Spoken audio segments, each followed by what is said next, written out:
100 000 milliards de bactéries dans notre intestin, sur la peau, sur les orifices. Et l'idée que ces bactéries puissent agir sur notre fonctionnement biologique est une idée qui maintenant existe depuis les années 2000, et il y a plein de recherches sur ce sujet qui ne font que confirmer cette découverte. Les bactéries qu'on a en nous, on appelle ça le microbiote, les bactéries qu'on a dans l'intestin. Eh bien, si vous prenez une souris obèse qui a un microbiote et une souris mince qui a un autre microbiote un peu différent, et que vous mettez le microbiote de la souris obèse à la souris mince, elle devient obèse. Elle devient obèse sans manger plus, en mangeant la même chose. Il faut bien comprendre que la cellule graisseuse, ce n'est pas un réservoir qui simplement accumule ce qu'on mange. En fait, c'est un organe qui peut fonctionner à différents niveaux de thermostat, ce qui explique qu'il y a des gens qui mangent beaucoup et qui ne grossissent pas, et d'autres qui mangent peu et qui grossissent beaucoup. Eh bien, manifestement, la bactérie peut jouer un rôle dans notre fonctionnement métabolique et dans le réglage du thermostat, en quelque sorte.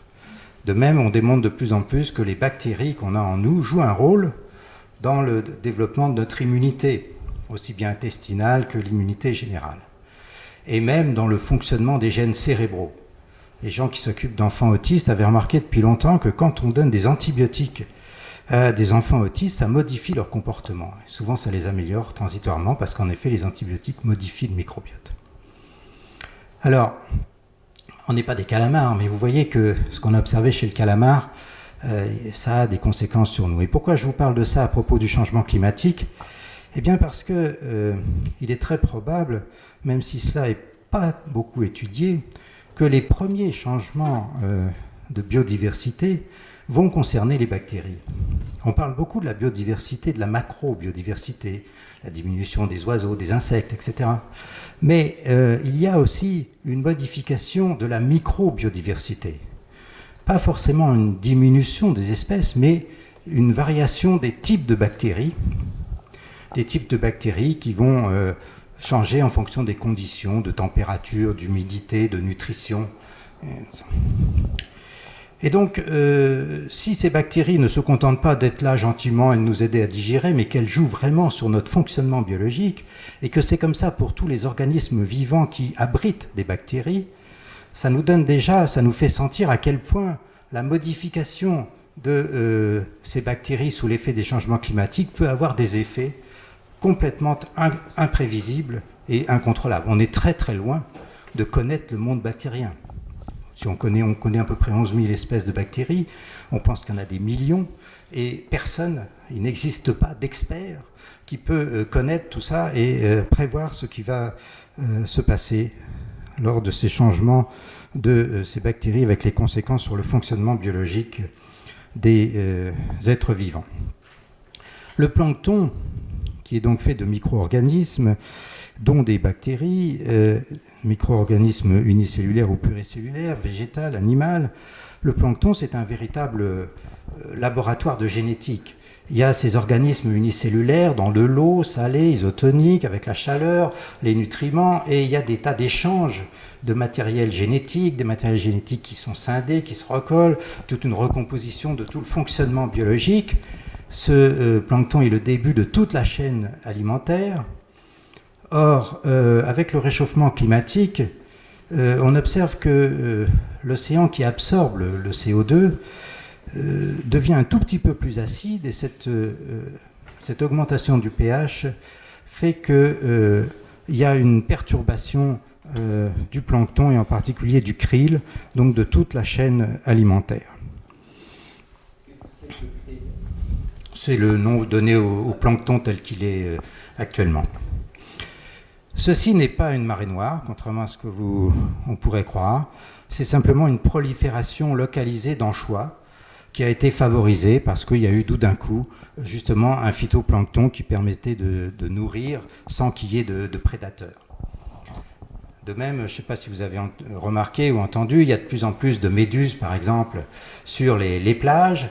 Eh bien, ces méduses, d'une part, on a diminué les prédateurs, par la pêche, par les toxiques, etc.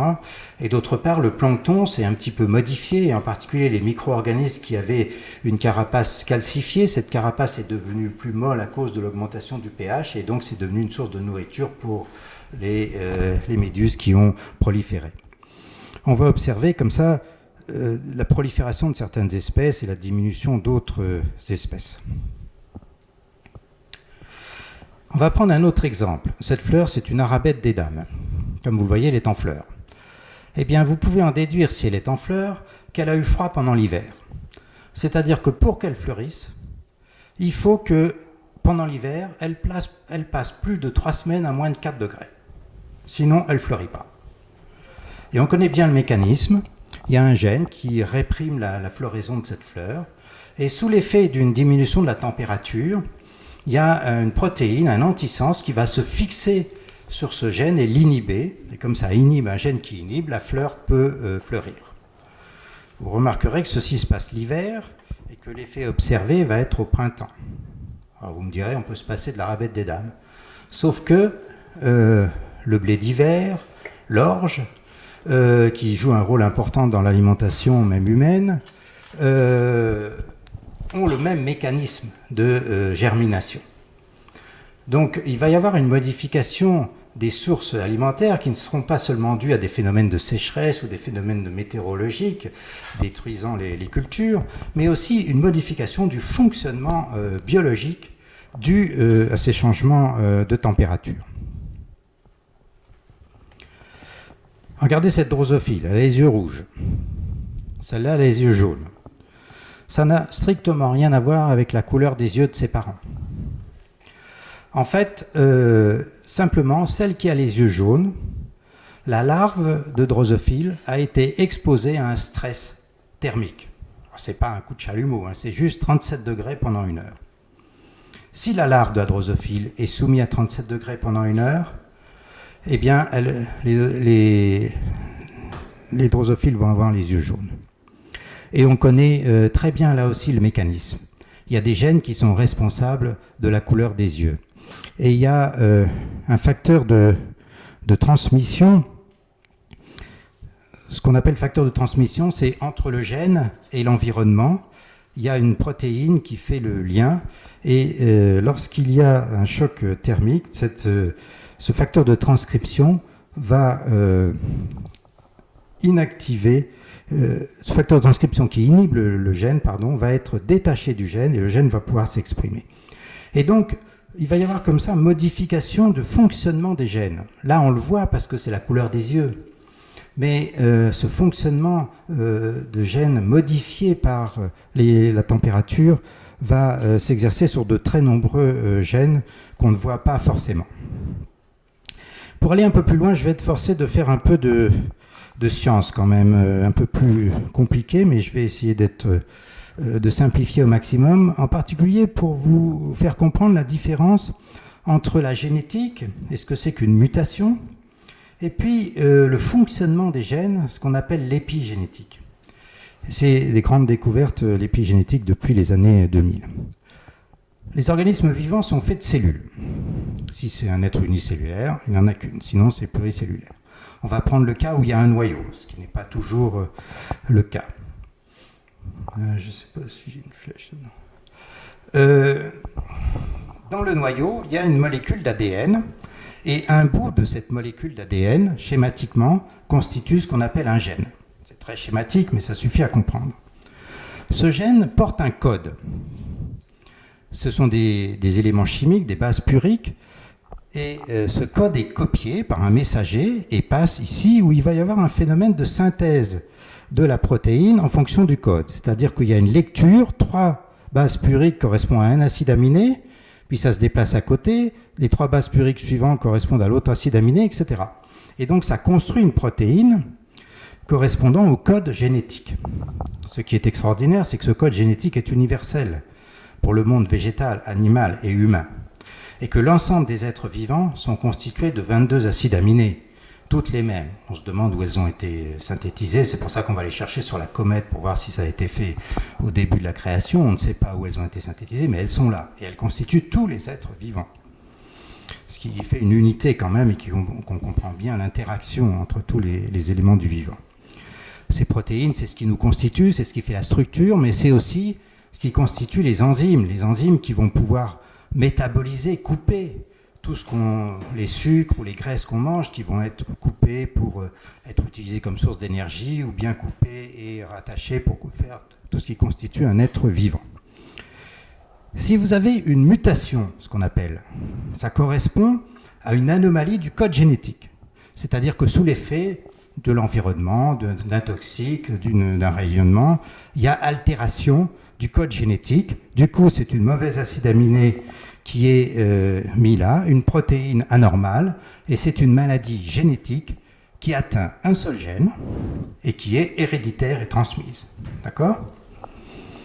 Lorsqu'on a découvert ce mécanisme de la synthèse protéique dans les années 50-60, on s'est dit, on va identifier le génome humain et on aura tout compris, quoi.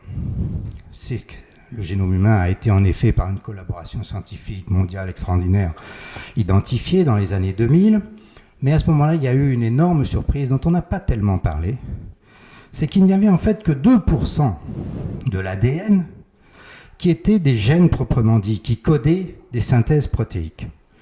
2 à 3%. À quoi servaient les 97 ou 98% de l'ADN qui ne codaient pas la synthèse protéique? En réalité, le système s'avère beaucoup plus compliqué que ce qu'on pensait. Si ce petit filament ici est une molécule d'ADN, elle est entourée autour de protéines. Ces protéines peuvent être acétylées ou méthylées. C'est des composés chimiques assez simples, apportés par des éléments extérieurs, par exemple l'acide folique, des nutriments. Et suivant que c'est acétylé ou méthylé, suivant que le DNA aussi peut être lui-même acétylé, ça va agir sur le fonctionnement des gènes. Donc vous avez le corps du gène ici, qui est soumis d'une part à l'ADN non codant à côté, qui peut le réguler.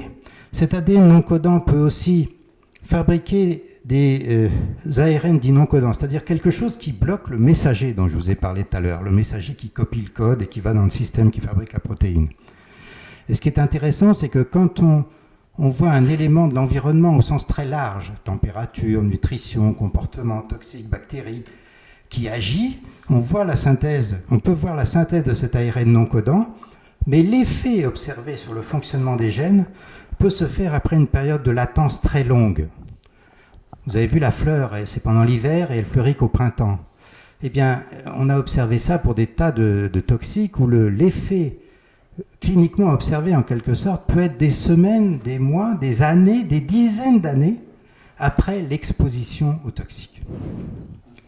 Et d'autre part, on peut aussi montrer qu'il y a une période de sensibilité, c'est-à-dire que l'organisme vivant qui est en train de se développer pendant sa phase larvaire, par exemple, ou embryonnaire, pendant les premières années de la vie, va avoir des périodes de sensibilité où un événement extérieur va avoir un effet, par exemple une petite élévation de la température, alors que le même événement extérieur à un autre moment un peu du développement embryonnaire n'aura aucun effet.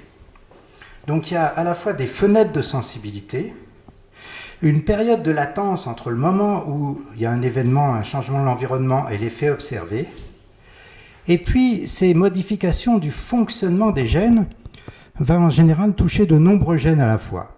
Donc sous l'effet de tout ce fonctionnement, vous pouvez avoir des gènes qui sont ouverts et qui font leur synthèse protéique, comme ça, ou bien des gènes qui sont fermés, éteints. Il n'y a pas d'altération du code génétique, mais ils ne fonctionnent pas. Comme nous avons 23 000 gènes, et que ça fait une combinaison absolument, une possibilité de combinaison infinie, chacun des gènes pouvant être fonctionnel ou éteint. Eh bien, sous l'effet de l'environnement, c'est sûr qu'il y a une partie du génome qui est quand même protégée, qui n'est pas tellement influencée par l'environnement, mais il y a une partie du génome qui va fonctionner différemment suivant l'environnement. C'est un peu comme si le code génétique, c'était les touches d'un piano, et qu'on était en train de comprendre comment se décide la partition qui est jouée. Et l'environnement va agir donc sur le fonctionnement de ces gènes en agissant en général non pas sur un seul gène, mais sur des dizaines ou des centaines ou des milliers de gènes à la fois. Donc l'environnement agit sur des centaines de gènes, avec une fenêtre de sensibilité, avec une période de latence pour observer l'effet. Vous voyez que c'est beaucoup plus compliqué qu'un effet, une cause et une conséquence. Je vais prendre un exemple pratique pour vous illustrer ça. Ici, vous avez une reine d'abeille.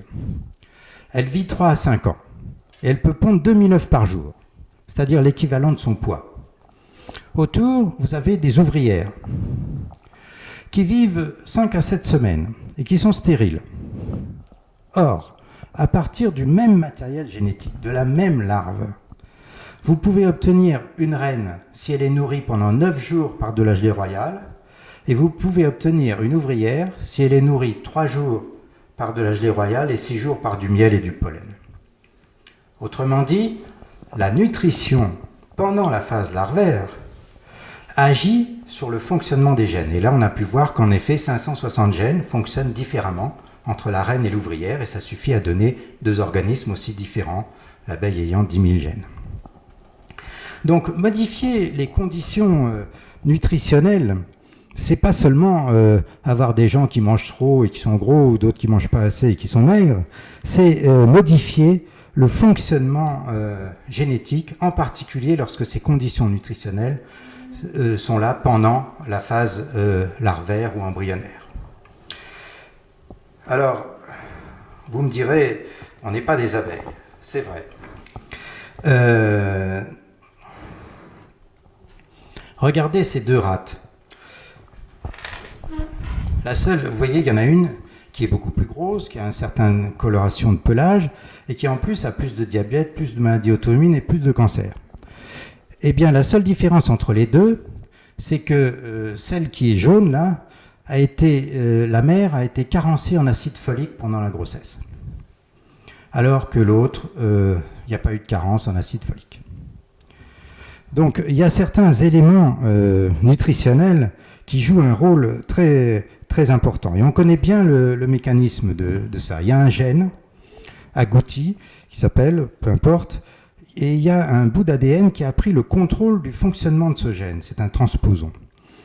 Si ce transposon est méthylé, simplement parce que la mère, pendant la grossesse, a mangé suffisamment d'acide folique, eh bien, ça inhibe le fonctionnement du transposon, le gène ne s'exprime pas, et ça donne un rat comme ça. Si par contre, la mère ne mange pas d'acide folique, le transposon n'est pas méthylé, à ce moment-là, il fonctionne, et le gène agouti fonctionnant, ça donne une rate comme ça. Alors, on n'est pas des rates, mais les femmes enceintes carencées en acide folique donnent des enfants qui ont beaucoup plus de malformations neurologiques, et c'est pour ça que pendant les grossesses, on supplémente toutes les femmes enceintes en acide folique. Par ailleurs, chez le rat, quand le mâle, le père, est carencé en acide folique, ça donne plus de malformations neuromusculaires chez l'enfant. Donc les papas aussi ont le droit de manger de l'acide folique. Donc modifier les sources d'alimentation, c'est s'exposer de façon absolument imprévisible, parce que vous pensez bien que parmi tous les nutriments possibles, les fenêtres de sensibilité, savoir quand ça va agir, étant donné qu'il y a une période de latence très longue, on est incapable d'avoir toutes ces connaissances sur tous les êtres vivants. Et donc il faut s'attendre à ce que modifier les nutriments qui entourent le système vivant modifie de façon totalement imprévisible le fonctionnement biologique des êtres vivants. Regardez ce lézard. C'est un lézard en Australie. Eh bien, des chercheurs récemment viennent de montrer que 17% de ces lézards femelles sont des mâles génétiquement. Bon, ça n'existe pas chez l'homme. Nous, on est XX, c'est une femme, XY, c'est un homme. Mais il y a des tas de formes de vie où le sexe n'est pas seulement déterminé par la génétique. Et en particulier, le sexe peut être déterminé par la température. Si les œufs du lézard ont été soumis à une température supérieure à 32 degrés, eh bien, un lézard génétiquement mâle va être une femelle féconde, même plus féconde que la femelle génétiquement femelle. Parce que l'œuf soumis à une augmentation de la température, ça va modifier le fonctionnement des gènes, des cellules germinales, qui vont donner un ovaire, sécrétant des hormones femelles et aboutissant au développement d'un embryon femelle fécond. Donc la température va aussi modifier comme ça le rapport mâle-femelle dans un certain nombre d'espèces. En fait, la température va agir sur le monde végétal, animal, humain, mais va agir différemment sur les différentes espèces végétales ou animales. En particulier, pour les animaux qui régulent leur température, les changements de température n'auront pas du tout le même effet sur le fonctionnement biologique que pour les animaux qui ne régulent pas leur température. Et sur les végétaux, ça n'agit pas de la même façon sur toutes les espèces végétales. Un bon exemple de ça, c'est l'histoire de la jeune feuille de chêne qui nourrit la chenille phalène brumeuse, qui elle-même nourrit la mésange charbonnière. Tout ceci était assez bien synchronisé. Avec le réchauffement climatique, on va observer de nombreux exemples de désynchronisation comme ça du vivant. C'est-à-dire que dès maintenant, on observe que les chenilles vont naître 3 semaines plus tôt. Alors que la feuille de chêne, elle ne pousse qu'une semaine plus tôt.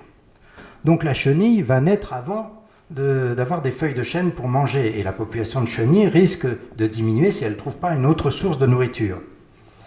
Et la mésange va plus avoir ses chenilles à manger. Là aussi, la population de mésanges peut dépérir, sauf si elle trouve une autre source d'alimentation alternative. Cet exemple-là est étudié depuis longtemps, depuis plus de 47 ans, et on a pu observer qu'il y a une adaptation extraordinaire. C'est-à-dire que la mésange, d'année en année, elle pond un peu plus tôt, et elle a décalé de 14 jours sa ponte. Mais cette adaptation est dépassée par la vitesse auquel évolue le réchauffement climatique. Et donc il va y avoir comme ça des espèces qui vont être favorisées, qui vont proliférer, d'autres qui vont être pénalisées et qui vont diminuer. Tout ceci est absolument imprévisible. Alors, à propos d'espèces de remplacement, il peut aussi y avoir des espèces exotiques envahissantes, comme ce ver de Nouvelle-Guinée. Il a été importé dans un arboretum à Caen, dans la terre, la livraison d'une plante. Et apparemment, il est imbouffable parce que les oiseaux n'en veulent pas. Il n'a aucun prédateur. Et lui, par contre, il se nourrit de tout ce qui est mou, et en particulier des escargots et des vers de terre. Donc, il peut y avoir comme ça des espèces qui prolifèrent, et les conséquences de cette prolifération sont évidemment difficiles à prévoir. En particulier, ce ver qui mangerait nos amis les vers de terre, ce serait très embêtant. Les vers de terre, on a beaucoup sous-estimé leur rôle. Dans une terre qui n'a pas été polluée, il y a en moyenne 1,2 tonnes de vers de terre par hectare. Et ces vers de terre remuent 270 tonnes de terre par an. Et quand je dis remuent, c'est beaucoup plus que ça. Ils avalent la terre, ils commencent à digérer tous les résidus des plantes, ils imbibent cette terre de bactéries, puis ils l'excrètent. Ça forme un lombrimix, où les bactéries continuent à agir. Et puis, les vers de terre remangent leurs excréments, 50% en tous les cas des excréments. Ils les ravalent quelques mois après. Ils les redigèrent encore un peu avec leurs enzymes. Ils remettent une couche de bactéries. Et grâce à ça, ils finissent par dégrader tous les débris végétaux pour en faire des éléments essentiels facilement assimilables par les plantes. Donc, diminuer les vers de terre, ça peut avoir des conséquences. C'est extrêmement compliqué ce qui se passe dans une motte de terre. Là encore, on ne le connaît pas. Il y a le ver de terre, mais il y a une population de bactéries, de champignons, de virus, etc., qui vont se modifier en fonction des conditions d'humidité et de température de façon totalement imprévisible. Une terre où il n'y a plus de vers de terre et plus d'insectes, il y a une couche de terre qui se tasse, qui devient imperméable, parce que les vers de terre, ça fait des trous comme ça, dans le sens vertical, ça fait des trous sous le sol, ça fait des trous en profondeur. Eh bien, s'il n'y en a pas, il y a une couche de terre imperméable. Quand il pleut, ça enlève toute la terre fertile au-dessous et ça ne va pas irriguer en dessous. Et donc, ça change tout le fonctionnement et l'écologie du système.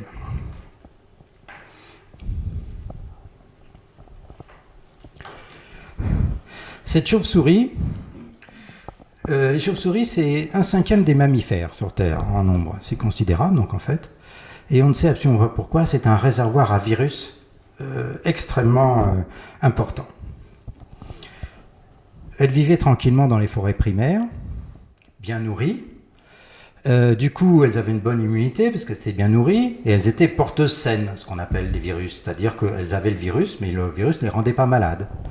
Le virus du sida, le virus de l'Ebola, et puis bien d'autres.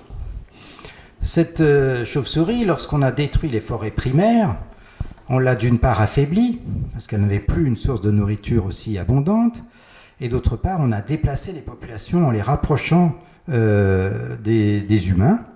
Ces chauves-souris affaiblies étaient plus facilement capturées et bouffées. Elles ont contaminé les singes, qui ont contaminé les hommes, le sida, l'Ebola, etc., etc. Bon, qu'il y ait un rapport avec le changement climatique, c'est pas évident, sauf que détruire les forêts, par contre, il semble bien que ce soit une très mauvaise idée, et les épidémiologistes finissent par dire qu'il faut respecter l'équilibre du vivant, que sinon on est incapable de prévoir évidemment ce qui va se passer et surtout d'y pallier. Mais l'augmentation des maladies virales, c'est quelque chose de très net depuis 30-40 ans. Moi, j'ai vécu ça. J'étais pédiatre à l'hôpital pendant 40 ans et je suis resté 33 ans dans le même service. Et je peux vous dire que les pathologies infectieuses observées il y a 30 ans et maintenant, ça n'a rien à voir. Les infections bactériennes ont considérablement diminué et les infections virales ont considérablement augmenté. Maintenant, il y a systématiquement un doublement des enfants hospitalisés pendant 4 à 6 mois de l'année pour des épisodes de bronchiolite virale ou de gastroentérite virale. Au début, c'était toujours le même virus, puis maintenant, il y a de plus en plus de virus. Donc, il y a une augmentation indiscutable des infections virales. Il y a plus de 150 maladies virales identifiées en 30 ans, et dans un laboratoire de virologie, il y avait jusqu'à 400 espèces de virus découvertes en 10 ans. Certaines n'ont pas encore eu de rôle pathogène. Mais... Alors, pourquoi il y a cette augmentation des virus ? Je ne sais pas, il n'y a rien de démontré dans ce domaine et c'est beaucoup trop complexe pour le dire, mais ce n'est pas du tout exclu que ce soit le changement climatique joue un rôle là-dedans. On rejoint ce que je vous disais au début, c'est-à-dire que les changements de la biodiversité, on parle de la 6e extinction et on parle que de la macro-biodiversité, mais il faut certainement se préoccuper beaucoup plus de la micro-biodiversité qui va être la première perturbée et qui l'est donc déjà. Avec ce que je vous ai expliqué tout à l'heure, c'est-à-dire ce fonctionnement des gènes qui est influencé pendant une fenêtre de sensibilité avec une période de latence qui touche des centaines de gènes, vous comprenez bien que l'évaluation des toxiques, que ce soit la température ou une substance telle qu'elle est faite actuellement, ne nous met absolument pas à l'abri des conséquences d'une exposition chronique à un changement, que ce soit un changement de température, que ce soit l'exposition chronique à des substances dites à des doses non toxiques. Les doses toxiques, ça n'est valable que pour l'intoxication aiguë. Si vous prenez une fois, si vous prenez un coup de chaleur, bon, si vous prenez une dose toxique, là vous pouvez dire au-dessus de cette dose vous allez être malade, en dessous de cette dose ça va.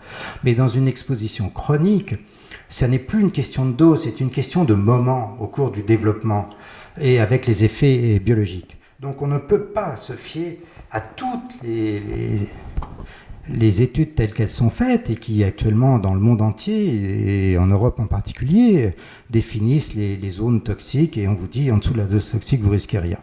De même que la température, on ne peut pas dire oh là là, ou sur le plan biologique on ne peut pas dire 5 degrés ce sera la catastrophe, 2 degrés ça va, non. C'est une question de moment et les effets vont exister et existent déjà. Donc il faut probablement changer complètement notre façon d'évaluer l'effet de l'environnement et les risques de l'environnement. Et en particulier, sur le plan biologique, il faut prendre des espèces de sentinelles, des organismes vivants qu'on ne comprend pas, mais qu'on sait observer au moins, et qu'on ne comprend que partiellement, et qui servent de sentinelles pour comprendre ce qui est en train de se passer. On peut proposer, par exemple, pour surveiller ce qui se passe dans l'eau, le plancton. C'est pour ça qu'il y a des tas d'études en ce moment pour étudier le plancton, pour avoir au moins un point de départ et pouvoir voir comment ça évolue et comment ça se modifie. Pour les pollinisateurs, c'est vrai que pour l'air, prendre les pollinisateurs, c'est certainement une très bonne idée. 40% de ce qu'on mange dépend des abeilles. 80% des plantes ont besoin des pollinisateurs. Et donc, c'est un très bon indice. Et pour la terre, les vers de terre, comme je vous l'ai dit, jouent un rôle très important. Or, je vous signale que dans les terres qui ont eu des pesticides, il n'y a pratiquement plus de vers de terre. Quelques kilos, ils ont disparu. Et donc, c'est pour ça qu'on est forcé de remplacer par toutes sortes d'intrants. Ce système est tellement compliqué et au fur et à mesure qu'on découvre des choses, c'est tellement subtil, tellement complexe, ça pose tellement de nouvelles questions qu'il n'y a qu'une solution, quoi. C'est respect, appelez ça comme vous voulez, sentiment sacré, principe de précaution, mais il n'y a qu'une solution, c'est de respecter la nature telle qu'elle est et son rythme de changement. La nature change, elle n'est pas fixée. Mais elle a un certain rythme qui est en milliers, en millions, en milliards d'années, mais pas en dizaines d'années. Et donc il n'y a qu'une solution, c'est respecter le rythme du vivant. Individuellement, c'est vrai que si maintenant on fait quelque chose, c'est pas pour soi, c'est pour nos petits-enfants, eh bien il faut penser aux vers de terre, aux bactéries, aux planctons et aux abeilles de vos petits-enfants, et pour les protéger. Et si on devait définir, à mon avis, la bonne santé, eh bien, c'est certainement l'équilibre avec le monde végétal, animal et bactérien qui nous entoure. Au niveau de la collectivité, je suis tout à fait d'accord avec le slogan pris par certaines organisations comme Alternativa qui dit « changer le système, pas le climat ». Je suis absolument persuadé que ce système, qui est basé sur une croissance, sur l'utilisation de l'énergie fossile, est incompatible avec la survie de l'homme sur la planète.